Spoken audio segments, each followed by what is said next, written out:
अब श्री कृष्ण जी का इतिहास देख लो। श्री विष्णु जी अवतार श्री कृष्ण जी, श्री राम वाली, श्री रामचंद्र जी के जीवन वाला भोग भोग के वो प्राणी श्री कृष्ण रूप में फिर जन्म हुआ।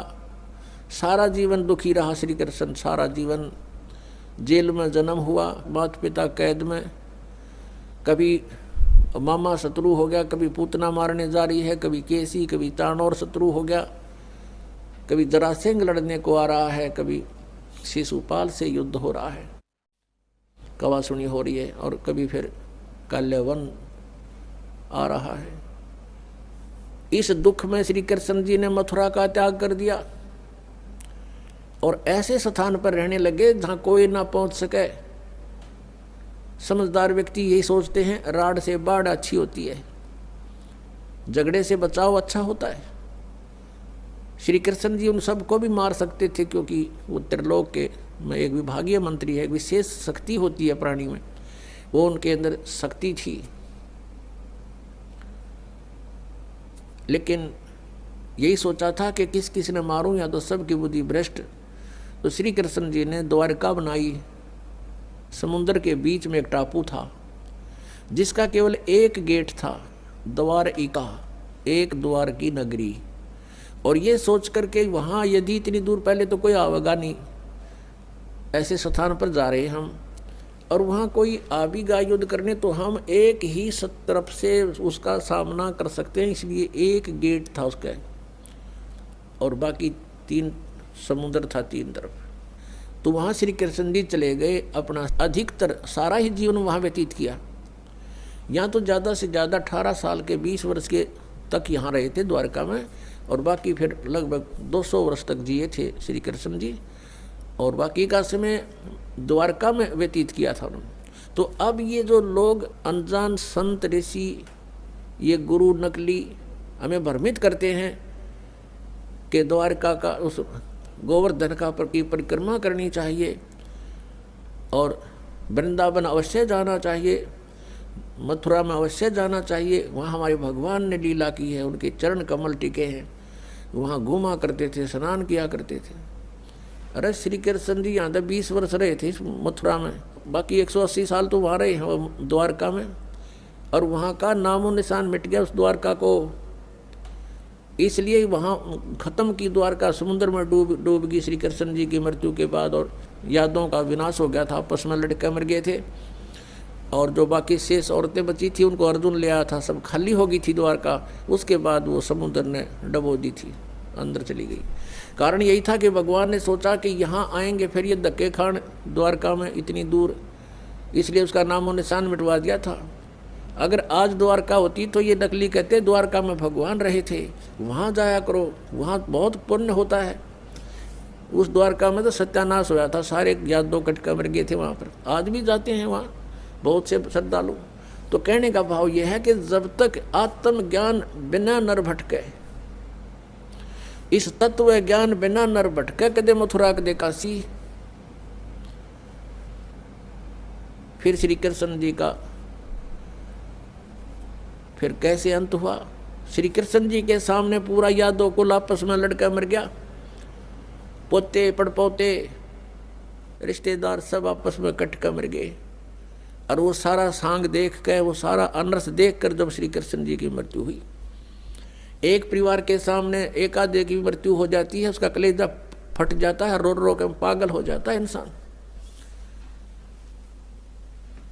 तो पुण्यात्माओं, आज तक हमें सत्यनारायण कथा नहीं मिली थी, और ये सत्य कथा है। सत्यनारायण का अर्थ है सच्चा भगवान, और सच्चे भगवान की सच्ची कहानी, सच्ची कथाएं।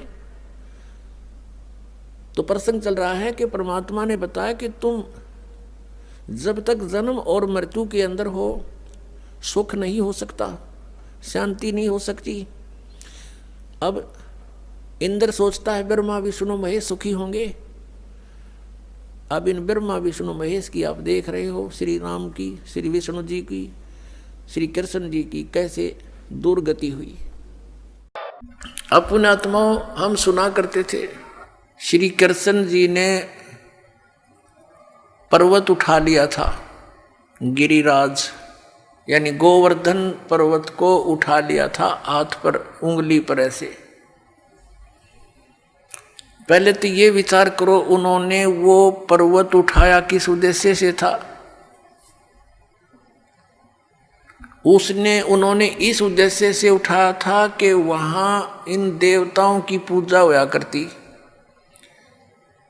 और इंद्र स्वर्ग का राजा है, भगवान की पूजा छोड़कर इंद्र की पूजा चलती थी।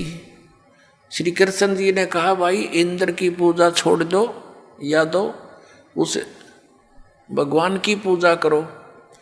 इंद्र की कढ़ाई जो होती थी पूजा, वह बंद कर दी। देवराज इंद्र एक समझ लो स्वर्ग का राजा, और उसके अंतर्गत ये सब नहर विभाग, सिंचाई विभाग भी आता है, यानी वर्षा करना। तो क्या हुआ, जब इंद्र की पूजा बंद होगी देवताओं की, इंद्र ने सोचा इनको सबक सिखाता हूँ। इतने जोर की वर्षा, काले बादल छा गए, चारों तरफ घटा, काली घटा छा गई और मूसलधार वर्षा शुरू होगी। व्रज नगरी को डुबोने के लिए अब चारों तरफ हाहाकार मच गया। गौवें भी रंभाने लगी, ग्वाल बाल, क्योंकि गोवर्धन वो पर्वत जो था वहाँ पर गौवें चरा करती थी, वर्षा होती थी, घास होता था, और उन दूध दाद बेच कर ये काम चलाया करते थे अपना।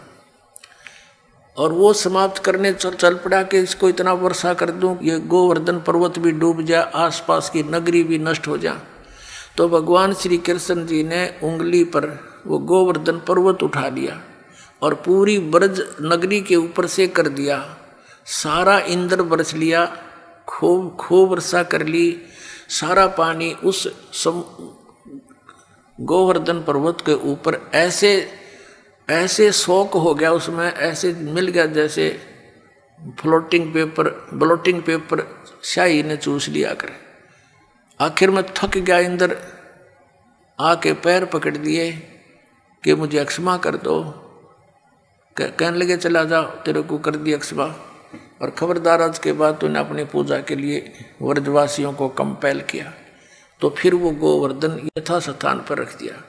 अब पुण्यात्माओं जी, जो गुरु लोग हमें ये शिक्षा देते थे और ये कथा सुनाते थे, श्री कृष्ण जी ने गोवर्धन उठाया, और फिर वो इन्हों कहते थे देवी देवताओं की पूजा करो, श्राद्ध निकालो। अरे भले आदमी हो, श्री कृष्ण जी ने तो देवताओं की पूजा छुटवाई थी, तुम दृढ़ कर रहे हो, उनके विपरीत ज्ञान दे रहे हो, गुण गा रहे हो श्री कृष्ण के, और तुम इसको भगवान बता रहे हो। परमात्मा कहा करते थे कि केवल एक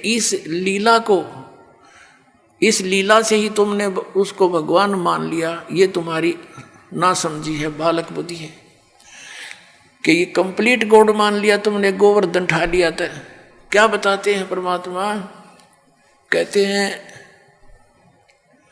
गोवर्धन श्री कृष्ण धारो और द्रोणोगिरी हनुमंत, शेष नाग सब सृष्टि उठारा, इनमें कौन भगवंत। यदि तुम एक ही इस लक्षण से, इस चमत्कार से कि श्री कृष्ण जी ने गोवर्धन उठा लिया, हनुमान जी ने तो फिर द्रोणागिरी उठाई, और आप ही लोक वेद सुनाते हो ब्राह्मण लोगों के शेष नाग के सिर पे, कहते हैं एक कूर्म है, कूर्म के ऊपर एक शेष नाग है, शेष नाग के सिर पे एक बैल है, और उसके ऊपर फिर सारी पृथ्वी रखी है। कहते तुम मानते हो कि शेष के सिर पे सारी सृष्टि है शेष नाग के, तो यो सारे ब्रह्मांड तुम्हारे पूरे ब्रह्मांड ने उठा रहा, समझ लो पूरी पृथ्वी उठा रहा। तो इनमें भगवान कौन सा है, श्री कृष्ण है या हनुमान जी है या शेष नाग है तुम्हारा भगवान? केवल इसी लक्षण से तुमने भगवान इसको कंप्लीट गॉड मान रखा, पूर्ण परमात्मा। फिर क्या बताया, कहते हैं समुद्र पाट लंका गयो, सीता का भरतारे, अगस्त ऋषि ने ये सातों पी लिए, इनमें कौन करता रे। ये इस चीज से ये परिचित थे नहीं गुरु लोग यहाँ के हमारे। वो ये कहा करते श्री रामचंद्र जी ने समुद्र के ऊपर पुल बना दिया। परमात्मा कहते हैं यदि तुम इसी लक्षण से इसको भगवान मान बैठे तो क्या बताते हैं कि समुद्र पाट लंका गयो, यानी समुद्र को आट के पत्थर उसको ऊपर रख के और लंका चला गया। कौन? सीता का भरतार। और अगस्त ऋषि ने सातों पी लिए, इनमें कौन करतार? एक अगस्त नाम के ऋषि थे, उन्होंने किसी कारणवश किसी अपनी जिद के ऊपर अहंकारवश समझो वो सातों समुद्रों को एक घूंट में पी लिया था, ऐसे चुल्लू उठाकर ऐसे पी लिया था। सब समुद्र खाली हो गया था, अकेली पृथ्वी रह गई थी। अब पुण्यात्मा, अब परमात्मा कहते, फिर ऋषियों की प्रार्थना से उन्होंने फिर वापस उसको कुरला कर दिया तो भर गए थे। ये आध्यात्मिक शक्ति है, मार्ग है, इसमें आप विज्ञान को ना अड़ाना। विज्ञान तो बालकों का खेल है। ये जहाज बना लिए, इस मांडी पाक के कंप्यूटर बना लिए हैं, परमाणु बम बना लिए, और 2 साल वर्षा ना करे भगवान, ये दरे दराए रह जाता सारी साइंस किधर ढूंढे नहीं पाओ। जर लगे खड़े खड़े इन जहाजों के ऊपर कुछ बैठनिया नहीं पाओ।